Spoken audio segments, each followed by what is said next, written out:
Hello, hello everyone. As I noticed, I'm making the video for students because today is the national Korean language, and the national holiday to celebrate the Korean language. 500 years ago, uh, the King Sejongs created the excellent language, and then um, even though it is Korean language day. I'm making the video in English. This is, paradox, but the system is the system, the rule is rule, and then according to the school rule, inevitably, uh, I'm recording the video in English. Please understand these situations because we have several international students. Okay, so let's just start the class. No, last class where we learned how to make the evaluation plan, and before we start evaluation, so we need to check the purpose of evaluation. Therefore, to check the purpose of evaluation, so we need to create an evaluation plan. And there are some elements to make evaluation plan. Okay, let's see the lecture note.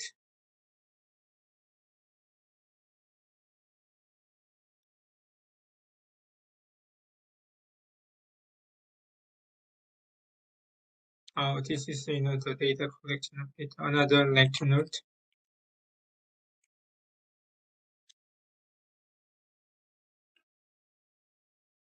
Okay.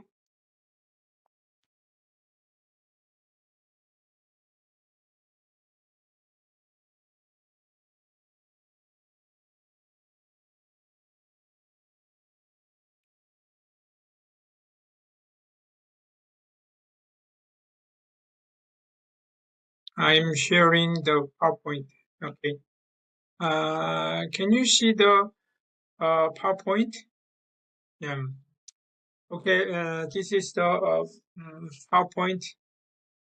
You know, last class, we learned how to make the evaluation plan. The evaluation plans need to include the evaluation purpose, evaluation target, evaluation stakeholders, evaluation criteria, evaluation result, also evaluation questions, and just to answer the evaluation questions. So we need to design the evaluation. So there are two types of evaluation design: descriptive evaluation design and explanatory evaluation design. What is the difference between descriptive evaluation and explanatory evaluation design? Simple, just so descriptive evaluation design and address the result of public policy in the cross section or in the longitudinal trend. Just so it does not analyze any casual links between policy activities and policy outcomes. Just kind of describe the evaluation. Just kind of describe the policy outcomes according to the evaluation questions. That is the descriptive evaluation design. But the explanatory evaluation design uh, is more systemical, more advanced evaluation designed in order to clarify the causal link between policy activities and policy outcomes, by using some kind of, statistical packages with, numerical quantitative data, right? Okay, this is what we learned in the last class, and then we have third mini project. but the mini project is not individual assignment. This is team project. At the end of the class, you need to submit your team project.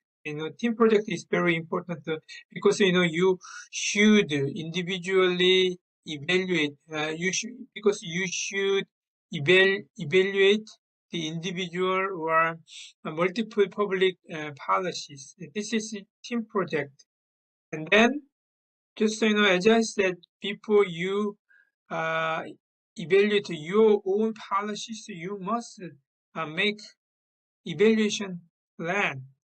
That is, the third assignment. And then,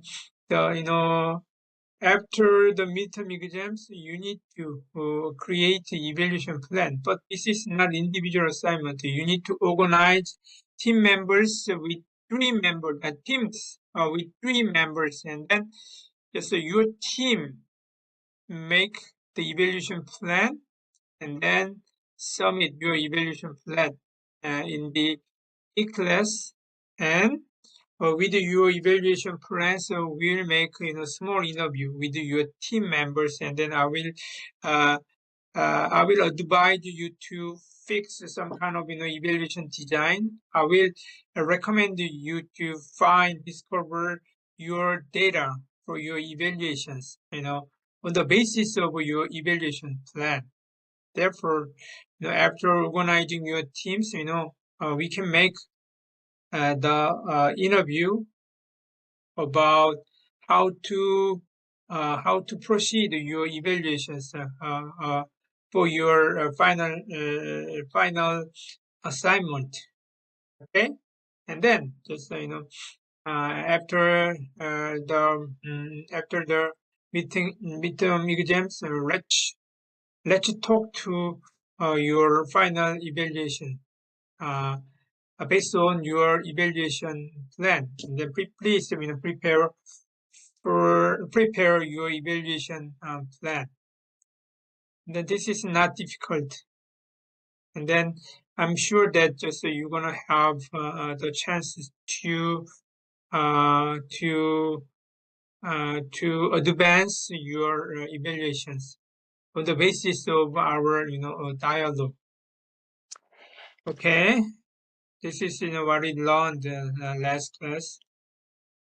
And then this week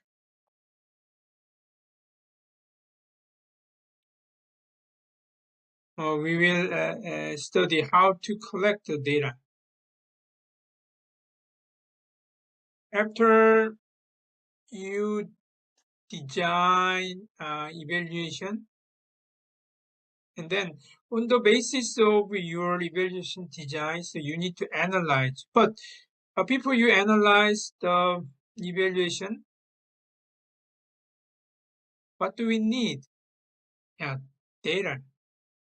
Without data, so, we can analyze, we can evaluate the public policy. Therefore, the people we analyze, it's important to relevantly correct evaluation data. And then there are many sources of evaluation data. As you see, agency record, survey, interview, listening, big data is emphasized. Big data is important because of application of artificial intelligence analysis. And then this week is we are going to study the source of data for evaluations, such as agency record, survey, interview, and the big data. So usually agency record, survey, and big data are quantitative data, but the interview qualitative data. And then in the actual evaluations, this kind of quantitative and qualitative data are used together simultaneously. Okay, let's study the agency record. as the source of data for evaluation. So, what is the agency?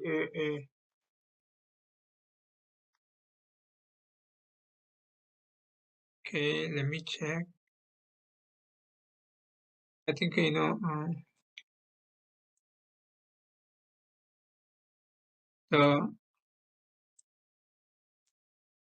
PowerPoint. I think the PowerPoint is not shared. Okay, let's.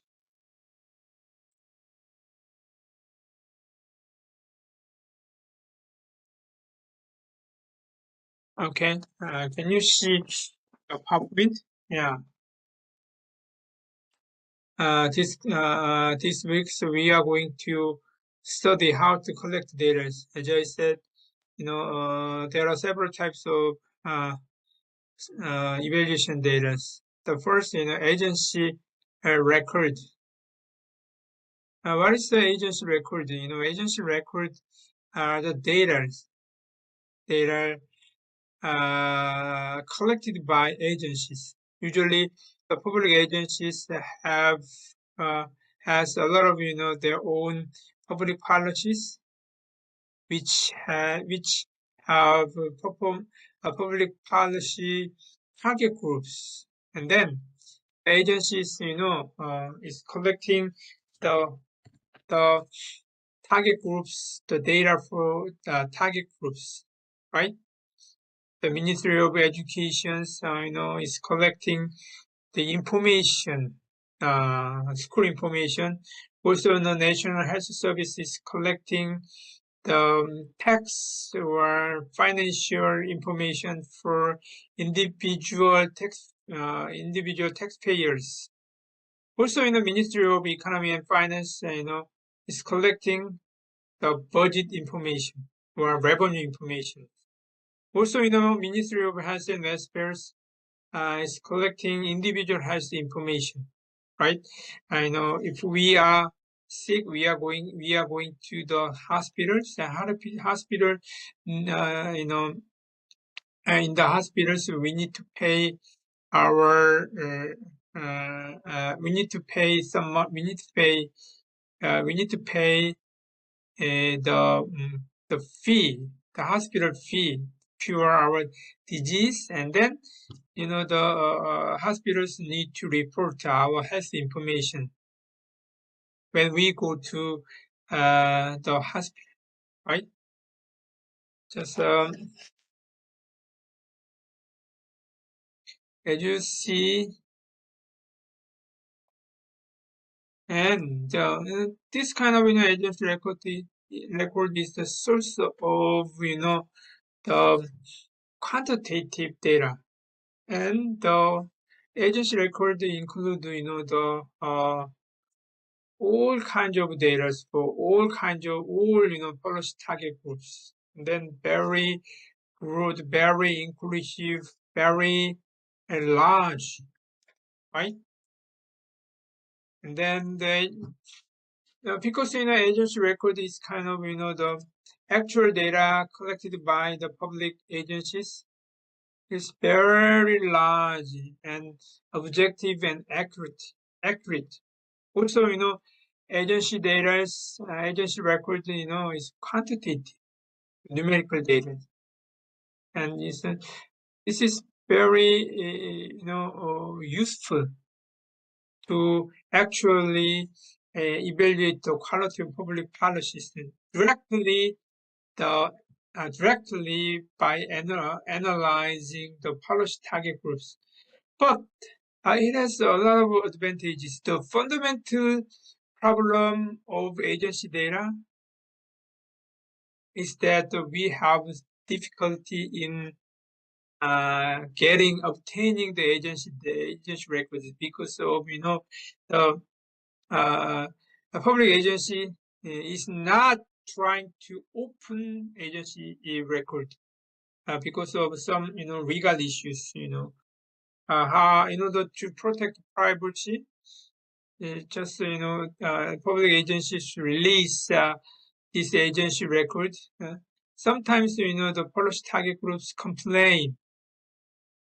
complain that their individual data may be open, and then the individual policy target groups don't want to open their secret, the secret individual data, and then it's very reluctant to share the agency data.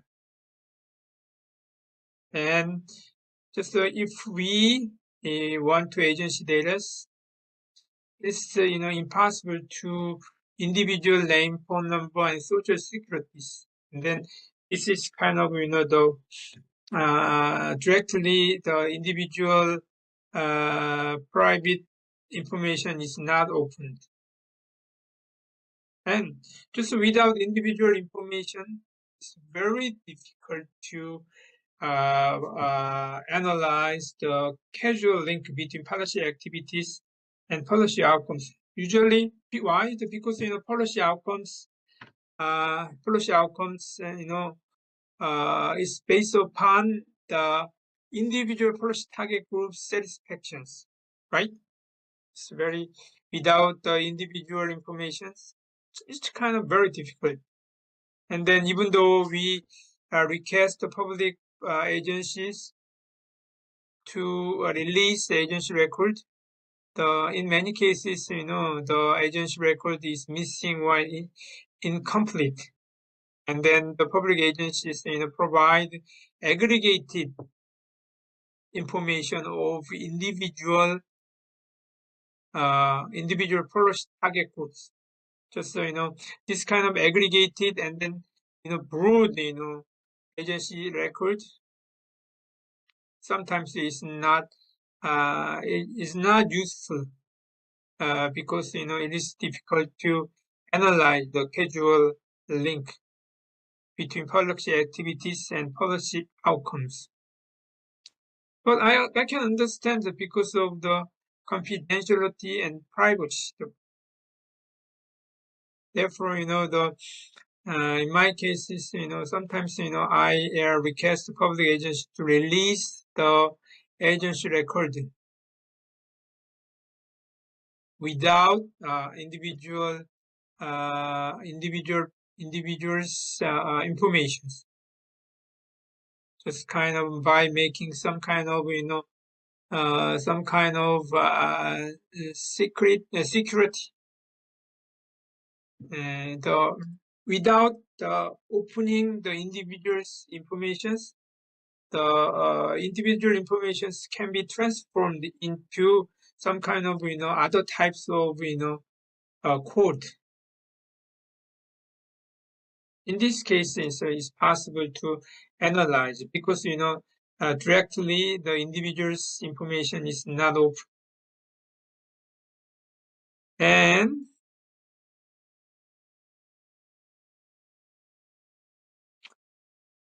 but just even though it is difficult to collect agency record, if it is possible to obtain agency record, it is the best way to analyze the causal link between policy activities and policy outcomes. And then, in order to get the agency record, we need to be a friend. We need to be the evaluators should be friendly with staff who manage the agency data. Also, refer to the purpose of data collection, and then let public officials know how long the data will be used. Also, individual information, personal information will be protected. It's should be emphasized because public officials are afraid of the violation of privacy. Also, after we analyze the agency records and evaluation result, evaluation the result should be shared between evaluators and public officials, right? And but just there is an official way. Just you can officially request information opening. There is a website to request public agency data to be open. This is site. Let me see the site.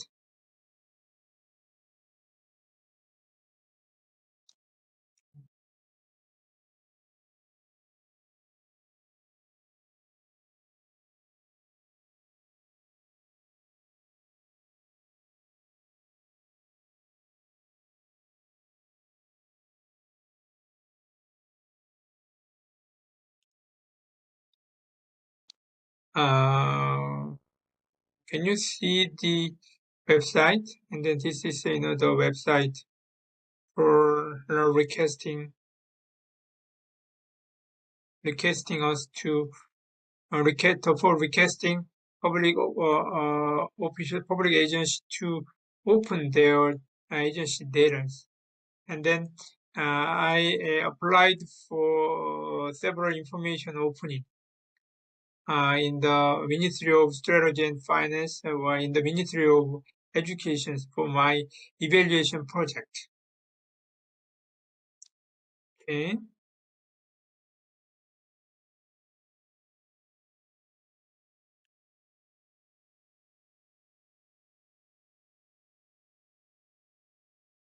Anyway, if you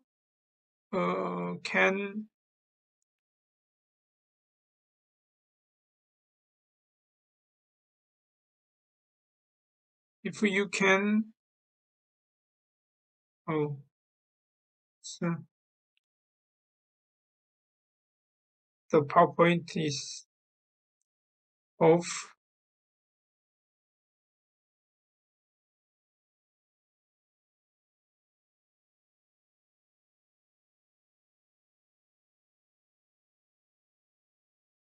Hmm. If you can get agency data, that is very, very good way to relevantly, effectively evaluate public policy. But in many cases, it is impossible to get agency records, as I said. And then the alternative is, to conduct the survey. The survey is the most universal way to collect quantitative data. And then this is, customized data for evaluation. And, most of evaluators rely on the survey to collect evaluation data. Because it has some kind of, advantages, it is easy for evaluators to collect the data. Also, when the agency record is not available, the evaluators can create the customized new data, right? And then also, it is not expensive compared to the agency record. Therefore, many evaluators, inevitably rely on the survey.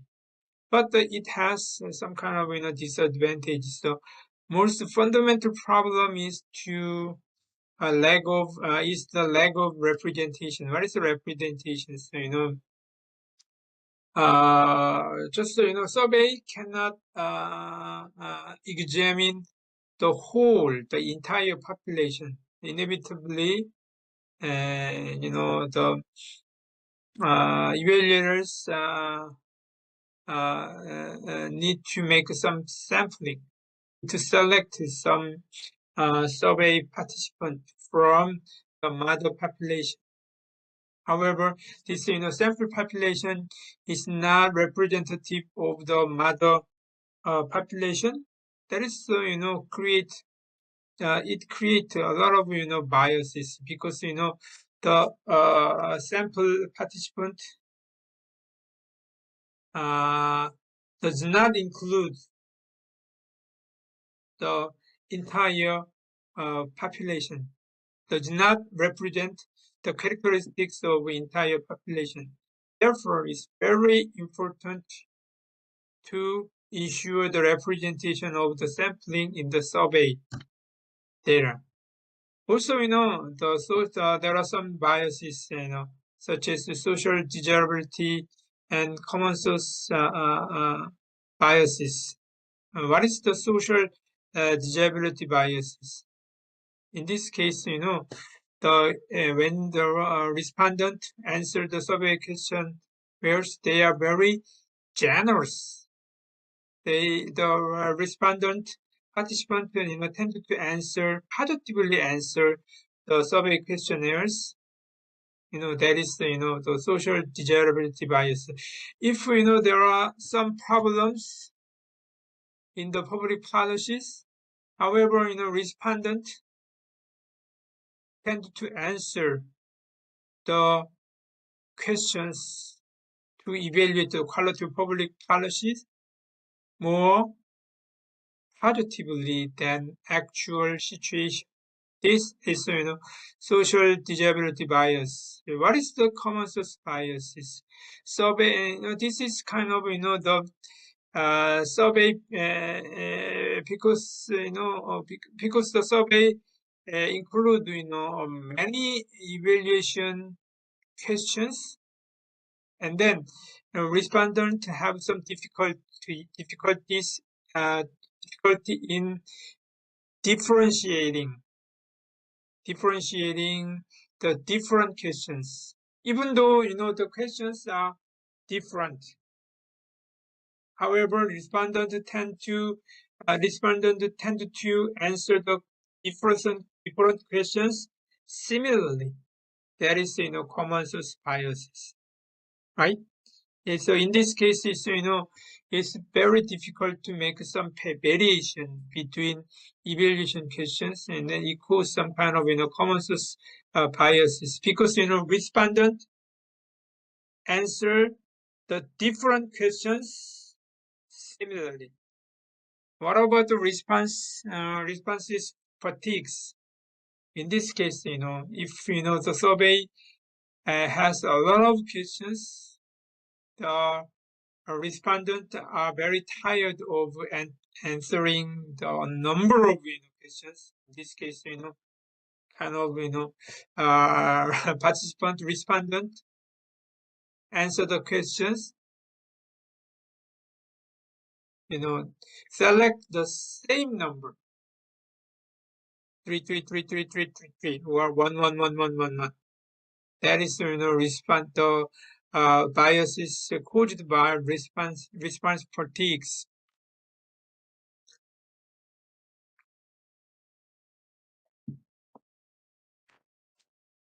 Okay. Oh, sorry. It's not.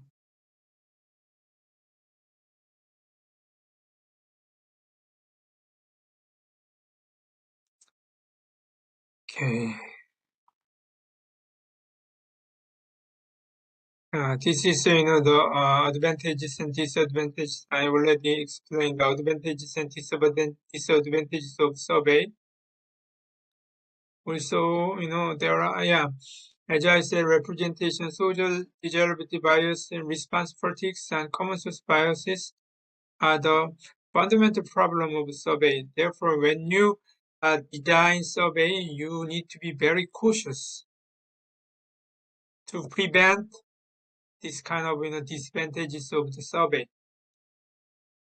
Also, this is the stages of conducting the survey. The first, create survey questions. Also, you need to specify the target group of survey. This is kind of the sampling preparation. To prepare the sampling, so you need to select the sampling design. There are two types of sampling designs. Probability sampling design and non-probability sampling design. And then just to decide the sampling designs, you need to select the survey mode. survey mode include, the email survey, telephone survey, mail survey, right? At this point, usually the email survey is universal. Also, after you uh, uh, conduct the survey, that means, survey questionnaires are sent to survey target groups and then collect the survey data and determine how to analyze the survey data. And then after the analyzing the survey data, and we can present the survey findings.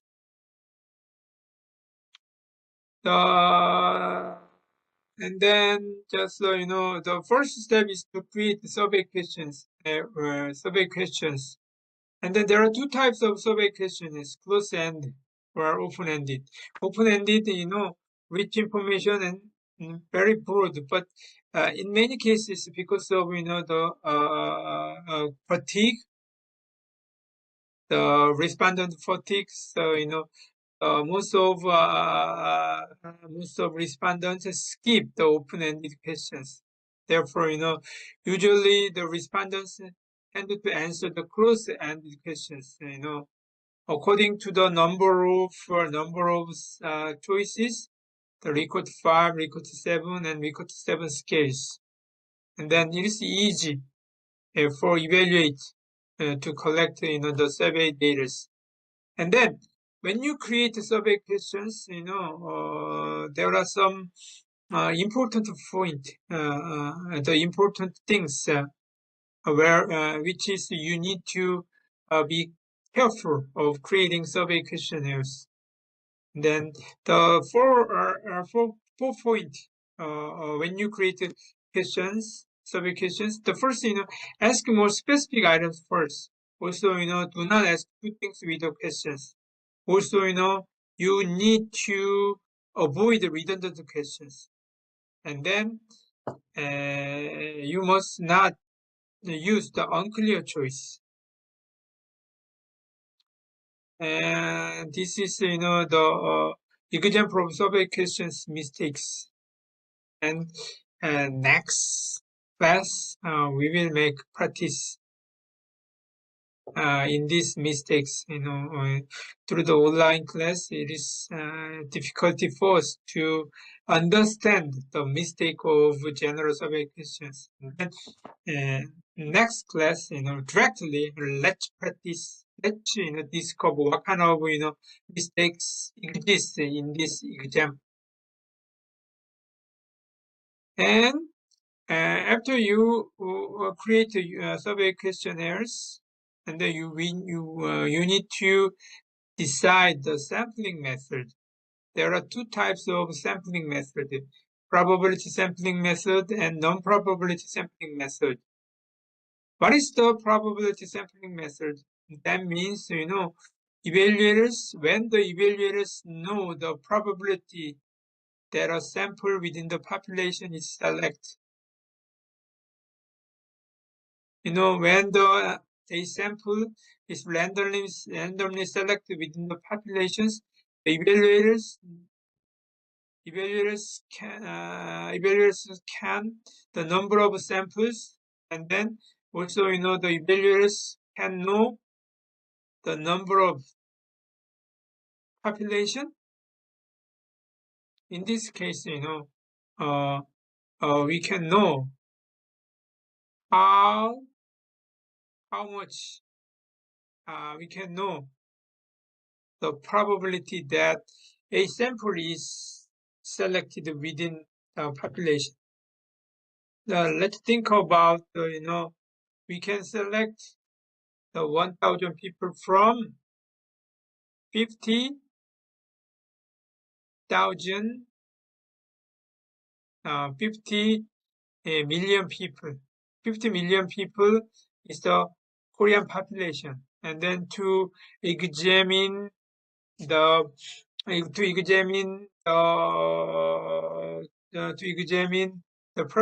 presidential preference of 50 million people Korean people, if we select 1,000 people, we can calculate the probability that the 1,000 survey respondent is selected among 50 million people. Maybe the probability is one 5 million. And also in the case of the probability sampling method, there are several types of probability sampling method. The simple sampling method is kind of 단순 확률 추출 방법 to calculate the probability that the survey participant is selected among the mother population. There are two types of simple sampling method: sampling with replacement and sampling without replacement. Also, systemic sampling method exists 1, 2, 3, 4, 5, 6, 7, 8, 9, 10, 11, 12. Here there is some kind of regularity. Every four number, the evaluators can select the sample. Every 4, 8, 12, 6. Also, stratified sampling method. This is, the most universal probability sampling method. According to the characteristics of mother populations, the evaluators can select the samples. To select Dongguk University students, there are 4 stratified groups: fresh, sophomore, junior, and senior. If evaluators select 40s from freshie, sophomore, junior, and seniors, that is stratified sample method. Also, to examine the public opinions, simply when the evaluators select 1,000 respondent, 1,000 survey respondents are usually selected according to their gender, also according to their locality, metropolitan area, and Jeolla, Chungcheong, Gyeongsang province. Also, according to their ages. This is, stratified sampling method according to the locality, according to the gender, according to ages. The survey respondents are selected. That is, stratified sample method. Also, clustering sample method. This is, we call it the 군집. 동국, 연세, Korea, Gangwon University, the clustering sample from this, cluster samples. The survey participants are selected from this kind of clustered population. That is clustering sample method. What about the non-probability sampling method? That means we don't know. When the evaluators don't know the probability that the survey respondents are selected among population, that is a non-probability sampling method. This is not scientific, and then it fails to ensure the representation of survey, because the evaluators do not know the probability that a respondent is selected from the mother population. Simply, convenience sampling method is the most universal non-probability sampling method. Without the mother populations, 100 students or 500 students who are visiting Starfield, Jongno, Gangnam, that is, convenience sampling method. In this case, we don't know the people who visit the Starfield, Jongno, and Gangnam. Just,